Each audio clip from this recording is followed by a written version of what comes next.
So, he would take the kid around, like, to the, around the shooting location, took him out to lunch and whatnot. Just had a fucking ball with the kid. So. That's awesome. Heart of gold, sir. Heart of gold. That's interesting, because I'm actually reading, I mentioned Phil Robertson. My mom actually bought his book for me, because, like, she won the lottery, and she's like, hey, I got you something, to kind of share the wealth sort of deal. So she bought me the Phil Robertson book, which I thought was kind of interesting, because, I mentioned that we watch it occasionally, but Phil it's not Robertson. like I'm like, yeah, he's the Duck Dynasty dude. Oh, right. Yeah, so, I mean, we do watch it. I mean, we're not, like, huge fans. We don't, like, have it on DVD or whatever, but if it's on, it's kind of funny, It passes the time for you. Yeah, pretty much. Exactly. Because it is entertaining, But anyway, so she bought the book, and it's actually pretty good, except for the fact that it's very Jesus-y. Like, this man is a very big fan of Jesus. And, like, I was joking with Liz, actually, because at that point I was about 33 pages in. Yeah. And I was like, man, I'm about 30 pages into the book, and he's probably dropped Jesus' name, I don't know, I'd say an average of every 3 pages. Like, it's ridiculous. Yeah, I'm actually in the middle of another book myself, actually. Like, I wasn't a huge fan of, you remember Hardcore Holly, right, from the WWF? Oh, yeah. Yeah, he actually had a book that came out, I want to say in April-ish? Mm-hmm. But yeah, it's all about his days, like, growing up, becoming, like, a stock car driver and whatnot, and then becoming, a mid-card guy in the WWE and being a jobber and what have you. And, I mean, it's really interesting because... you read all these autobiographies as like people's rise to fame and whatnot. Here's a guy didn't have much fame. He was known, but it wasn't like superstar wrestler or movie star or whatever have you. Mm-hmm. But I mean, it's kind of interesting to see like what because I mean this guy, I mean, Bob Holly has pretty much nothing to fuck, I forgot where I was going. Like, he has nothing to regret, really. Like, if he says something bad about somebody, like, what are they going to do, not put me in the Hall of Fame? They were already not going to put me in the Hall of Fame. Fuck it. Yeah, that's true. So there's no... So sort of from the perspective of a guy who has nothing to lose, so pretty to speak. much, yeah, there's no repercussions. And dangerous. Oh, yeah, and dude, he's just, like, anybody that's, like, wronged him, he's trashing them. Yeah? Oh yeah, he was saying. You remember the last thing that really like stuck out in my mind was you remember the Brawl for All that WWE did? Oh yeah, yeah. Well, apparently here's the thing.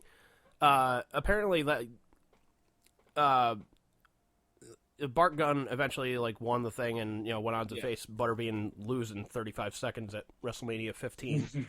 Yup. But he's like, but Bob was telling the story of. After he sets it all up and whatnot. He's like, Jim Ross had been fighting so hard to bring Dr. Death Steve Williams into the organization and whatnot. And they thought this would be the greatest thing to bring him in, have him win this thing. Mm-hmm. So they said, the winner's going to get $100,000, blah, blah, blah, blah, blah. Here's the rules, blah, blah, blah. So, Bart Gunn eventually faces Dr. Death Steve Williams. And he's like, they're going back and forth, but he's like, we're looking at the scorecard for the judges and whatnot, and the judges have Steve Williams winning instead of where it should be, which is, where the score was, which should be dead even. Mm-hmm. So they said, look, the only way Bart's going to win this fight is if he gets a fucking knockout, which eventually he did. He caught him with like a left cross or something like that and just knocked him out. Yeah. So I remember that, actually. So they bring him to the back, and Bob overhears Dr. Death Steve Williams saying, I don't know how to explain this. I mean, they already gave me the money for winning this thing. Oh, shit. And Bob was like, oh, fuck. Oh, man. So apparently... That's crazy. Yeah, so apparently Jim Ross was pretty pissed off at Bart Gunn, and he's like, that was the moment that... He's like, a lot of people said Bart Gunn's career went downhill after Butterbean. He's like, second he knocked out fucking Dr. Death, that's when his career went down. Oh, man. That's crazy. Oh, yeah, man. He tried... One of the other things, like, he's... early on in the book, he's like, I had so much respect for Bret Hart. I thought he's a great storyteller, very awesome technical wrestler, blah, blah, blah. And he gets to the Montreal Screwjob, and he's like, well, when Bret did said he would lose to anybody and, drop the title to anybody except for Shawn in Montreal. He's like, I really thought Vince should have just said, okay, throws out some random jobber's name and just said, okay, you're going to lose the title to him tonight. And just see what Bret did. Mm-hmm. But he's like, this, the fact of, he's leaving the organization and whatnot, and, he doesn't want to drop the title. He's like, that's incredibly disrespectful to the guy that, pretty much made you. The guy that pretty much backed you the entire way that you've been here. And, you're saying, well, I don't want to lose your way. He's like, I know Shawn was a fucking asshole, but he even writes about a confrontation with Shawn, which is pretty funny. Oh, really? But yeah, like, he goes off on Shawn Michaels, he goes off on Bret Hart a little bit, goes off on Chyna and Triple H, he goes off on... Jeff Jarrett apparently was a giant asshole. That's not surprising. Yeah. He's like, I think the only person I haven't heard get trash talk on is The Undertaker. Yeah, he has a lot of respect for The Undertaker. He's like, look, he's a hard worker, he busts his ass, so he's like... There was actually one of the Brawl for All fights was Bart Gunn versus somebody else. I forget who it was. But he's like, it's me and Undertaker watching in the back on a monitor. And Undertaker looks at me and goes, Bart Gunn, that's your boy, right? Bob's like, yeah. And Undertaker's like, bet you $50 he gets knocked out. And Bob's like, all right, you're on, man. So he's like, fight happens. Bart doesn't get knocked out. He knocks out the other guy, who I honestly, I think it was the Godfather. Oh, okay, yeah. He's like, he knocks out the Godfather. And, Undertaker, he's like, Undertaker doesn't say a word and whatnot. He's like, when I saw him later, gave me the $50. So, might not have been happy about it, but at least the guy was honest enough and gave me the money, so it was all cool. Nice. So, but yeah, man, it says Undertaker's one of the hardest workers he's ever seen, and, I've heard he's one of, like, the peacekeepers backstage, like, when shit starts going south, like... Yeah, like, he is one of like... He's the muscle. The muscle, sort of like the pillar, if you will. Yeah. But yeah, but he's also said, like, the one guy I would never fuck with in the backstage. You're never going to believe this one, though. He's like, not Ken Shamrock, it's not JBL or Bart Gunn. He's like, Steve Blackman would have killed any motherfucker in the back. That's not that surprising, actually. Steve Blackman was pretty intense. Oh, yeah. But he was telling a story about Bradshaw got fucking wasted one night. And went over and just started fucking with Blackman. Was, like, just going up to him, just kind of, like, slapping him on the ass and whatnot. And Blackman just turned around. He's like, I don't play that game. Knock it off. So Bradshaw keeps fucking doing it. And eventually, fucking Blackman turns around. And he's like, look, if you do that one more time, I'm going to knock your fucking teeth out. So, sure enough, Bradshaw comes up one more time, slaps him on the ass, and fucking runs away and whatnot. So, Bob was talking about, he's like, it's me, Ken Shamrock, and Steve Blackman all driving in a car. And he's like, I swear to God, if I fucking see him, I'm going to fucking knock his ass out. And Bob's just trying to be like, okay. He's like, look, you fucking warned him twice. So if he doesn't get it through his head after the second time, like, no. But apparently they were all in the backstage area, and they're all eating dinner and what have you.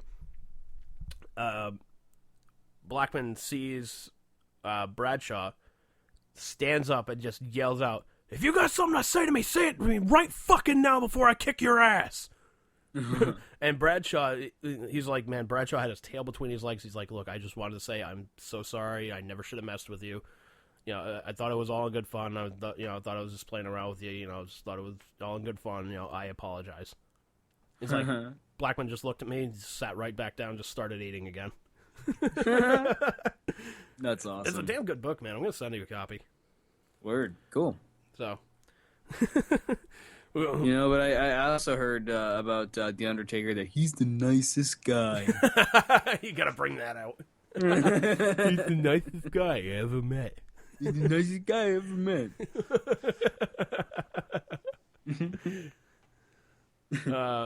Yeah. I assume he's a nice guy. I actually never met him, sadly. Neither I have met the Macho Man. I never met Macho Man. I actually kind of cheated to meet the Macho Man. I don't know if I ever told you that story. No, man, tell it. Tell it. I gotta hear man, this. all right. So I at one point when I was a kid, around when I was like 8 or 10 or something like that, I had broken my arm, so I had this like full cast and shit. And they eventually cut it off, and I kept it. I don't know why I kept it, but I did. So anyway, eventually it comes time, and Macho Man comes around to like the remember the mall up in New Hampshire in Nashua? Which one? Pheasant Lane? Yeah, the Pheasant Lane Mall. Yeah, I remember that.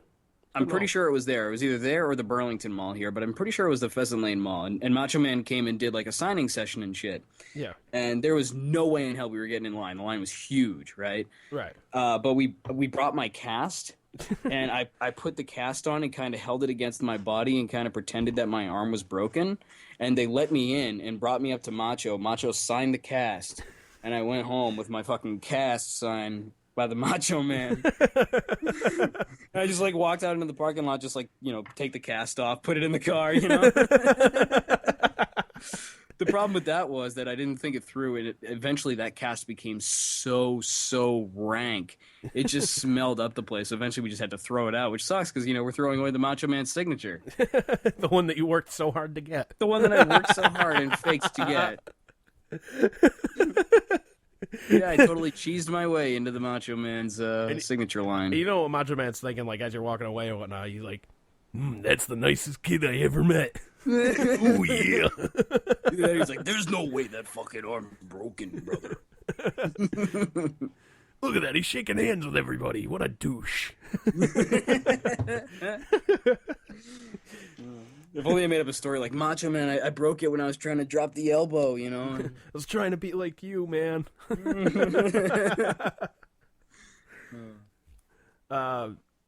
Ever tell you about the lady that went fucking crazy, like, when I went to go meet Bret Hart? No. Oh, man. Great. Oh, no. You talk about one person just needling the shit out of somebody. So a couple of years ago, I went to go meet Bret Hart after I got out of class at CSB, Connecticut School of Broadcasting. Woohoo, cheap plug. So I hop on the train, I get over there, and it's at the Barnes & Noble for Boston University, like right over in Kenmore Square. Mm-hmm. So I get up there, and I'm early. I'm like maybe the fourth or fifth person in line. And the first person in line is this lady who had more teeth than fucking brain cells, and has this denim, like, Bret Hart jacket on. It looked like an iron-on... Sign number 1. Yeah, like an iron-on gigantic patch of Bret Hart. Yikes. So she's talking with a couple other fans and whatnot in line and whatnot. I'm just kind of minding my own fucking business. Just kind of, I got the book and whatnot. I'm just kind of flipping through it. Just, that's cool. That's an interesting story. That's cool. Hey, fuck you, Sean. Okay. So, eventually I hear her starting to get a little bit louder. And she says, look, don't you dare make fun of the Von Erichs. I forget which Von Erich it was, but one of them, like, committed suicide and whatnot. This guy kind of cracked a joke about it. A couple of them committed suicide, actually. She's like, don't you dare crack a joke about the Von Erichs. Von Erichs were great wrestlers. How dare you joke about them killing themselves? And I mean, this guy just, like, smelled fucking gold in the air, and I really wish I had a fucking recorder, because I would have recorded the fuck out of this thing. Oh, no. But this was my pre-radio life.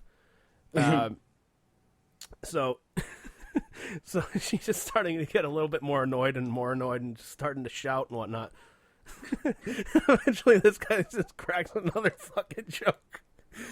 He's like, well, I guess they didn't want to hang around in the business too long. They just went home and did it.